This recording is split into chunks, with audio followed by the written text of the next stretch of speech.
Hello बच्चों, चलिए प्रश्न को समझते हैं। एक वर्णीय प्रकाश की वायु से अपवर्तनांक n के माध्यम में अपरिवर्तित होता है।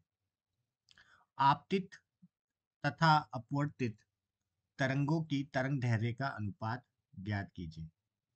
तो सर्वप्रथम हम यहाँ पर देखेंगे मुख्य अवधारणा।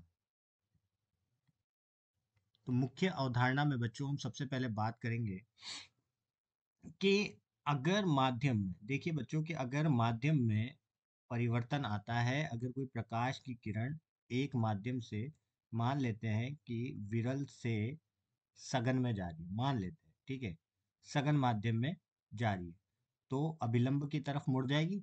ठीक है, तो अभिलंब की तरफ अगर मुड़ रही है तो हम यहाँ से कौन कौन सी चीजें यहाँ पर परिवर्तनशील होती है। तो मान लेते हैं यहाँ पर वेग v1 है और यहाँ पर क्या हो जाएगा, v2 हो जाएगा। मतलब वेग परिवर्तनशील होता है। प्रकाश का जो वेग होता है वो क्या होता है, माध्यम के परिवर्तन होने से वो परिवर्तन में आता है।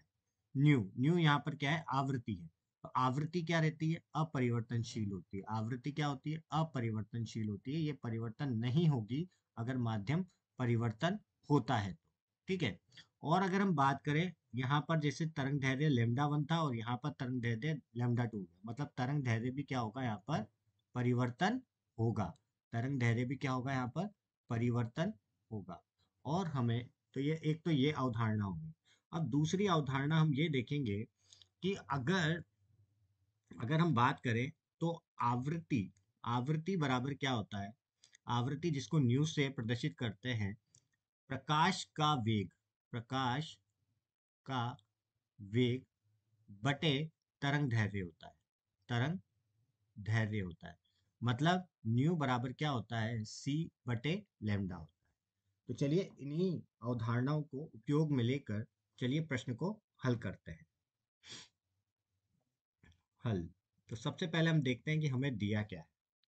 तो बच्चों, हमें दे रखा है कि हमें हमारा जो प्रकाश है, एक वर्णीय प्रकाश है, वो वायु से अपवर्तनांक n के माध्यम में अपवर्तित होता है। तो मान लेते हैं ये वायु, और वायु क्या होता है, एक विरल माध्यम होता है। ठीक है, और ये सघन माध्यम में जा रहा है। ठीक है, सघन माध्यम में जा रहा है। ठीक है, और सघन माध्यम में मान लेते हैं, चलो, कि किसी पारदर्शी माध्यम में जा रहा है। ठीक है, ग्लास मान लेते हैं। ठीक है, कुछ भी मान लेते हैं। ठीक है, ऐसा कुछ भी नहीं है, सघन माध्यम, बस उन्होंने ये दिया हुआ है कि यहाँ पर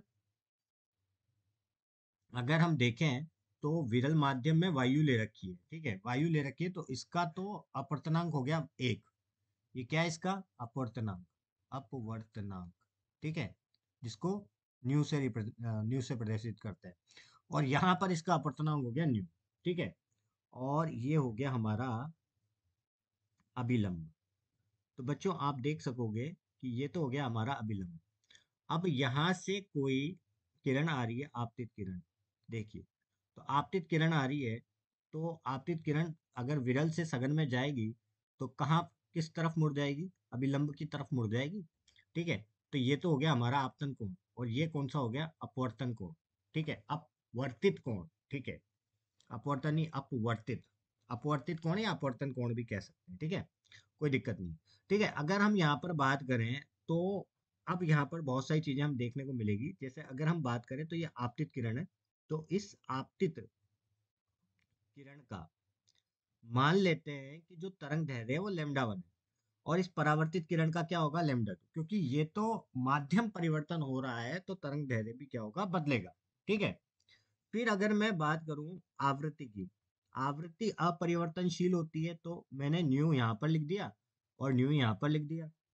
ठीक है, वो तो अपरिवर्तनशील होगी। ठीक है, अब अगर हम बात करें प्रकाश के वेग की, तो प्रकाश का जो वेग होता है, प्रकाश का वेग अगर वायु में देखें तो उसको हम c से प्रदर्शित करते हैं, और यहाँ पर मान लेते हैं कि उसका जो प्रकाश का वेग है वो v है। ठीक है, तो ये वेग की बात होगी। ठीक है, तो बच्चों अब यहाँ पर हम दोबारा से हम बनाते हैं और इसकी कुछ चीज़ें लिख देते हैं, ताकि और अच्छे से हमें, कि हमने यहाँ पर तरंग दैर्ध्य तो हो गया लेमडा वन, आवृत्ति होगी न्यू, और प्रकाश का वेग हो गया c। ठीक है, जानी ऐसे चाहिए थी और किस तरफ मुड़ गई, अभिलंब की तरफ। ये अभिलंब हो गया, ये विरल माध्यम हो गया, और ये सघन माध्यम हो गया। सघन माध्यम का कितना दिया हुआ है, ये न्यू दिया हुआ है। विरल माध्यम का कितना दिया हुआ है, एक दे रखा है, एक होता ही है। ठीक है, यहाँ पर लेमडा वन है, यहाँ पर तरंग दैर्घ्य लेमडा टू है, यहाँ पर प्रकाश का वेग v है, और जो आवृत्ति है वो अपरिवर्तनशील है। न्यू यहाँ पर क्या है, आवृत्ति है जो कि अपरिवर्तनशील है।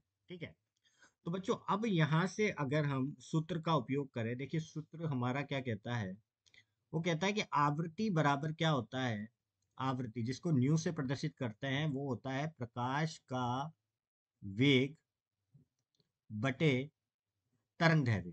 ठीक है, तो प्रकाश का वेग बटे तरंग दैर्घ्य, तो मैं यहाँ से क्या लिख सकता हूँ, न्यू बराबर c बटे लेमडा। ठीक है, c बटे लेमडा। तो अब अगर मैं यहाँ पर दोनों माध्यमों के लिए लिखूं, तो मैं क्या लिखूंगा, जैसे विरल माध्यम के लिए बात करते हैं, तो विरल माध्यम में क्या लिखूंगा मैं, विरल माध्यम में, ठीक है, c बराबर क्या लिखूंगा, न्यू तो वैसा का वैसा रहेगा, लेमडा वन। ठीक है, और सघन माध्यम की बात करूं तो सघन माध्यम में मैं क्या लिखूंगा, मैं लिखूंगा v बराबर न्यू तो ऐसा कैसा है, लेमडा टू। ठीक है, तो ये तो समीकरण प्रथम हो गई, ये द्वितीय हो गई।